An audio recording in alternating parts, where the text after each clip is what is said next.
আজ বাড়িতে বানিয়েছি ধাবা স্টাইলে চিকেন কষা। প্রথমে চিকেনটা ধুয়ে পরিষ্কার করে নিয়েছি, তার মধ্যে নুন, হলুদ, কাশ্মীরি রেড চিলি পাউডার, আদা রসুন কাঁচা লঙ্কা পেস্ট, একটু সর্ষের তেল, লেবুর রস দিয়ে ভালো করে মেখে রেখে দেবো।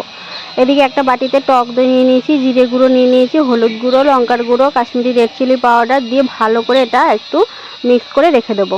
এদিকে একটা কড়াইতে তেল গরম করে নিয়েছি, তারপরে চিকেনটা যে ম্যারিনেশন করে রেখেছি চিকেনটা আমি ভালো করে ভেজে তুলে রেখে দেবো। ওই তেলেই আমি পেঁয়াজ কুচি দিয়ে দেবো। পেঁয়াজ কুচি দেওয়ার পর সামান্য একটু নুন দিয়ে পেঁয়াজ কুচিটা ভালো করে ভেজে আদা রসুন কাঁচা লঙ্কা পেস্টটা দিয়ে দেবো। দিয়ে ভালো করে মশলাটা কষে আসলে দিয়ে দেবো যে টক দইয়ের পেস্টটা আমি তৈরি করে রেখেছি সেই পেস্টটা দিয়ে ভালো করে আমি মশলাটা কষিয়ে নেব। মশলা থেকে তেল ছেড়ে আসলে দিয়ে দেবো চিকেনগুলো। চিকেনের সাথে ভালো করে মশলাটা মিশিয়ে নেওয়ার পরে গরম জল দিয়ে দেবো।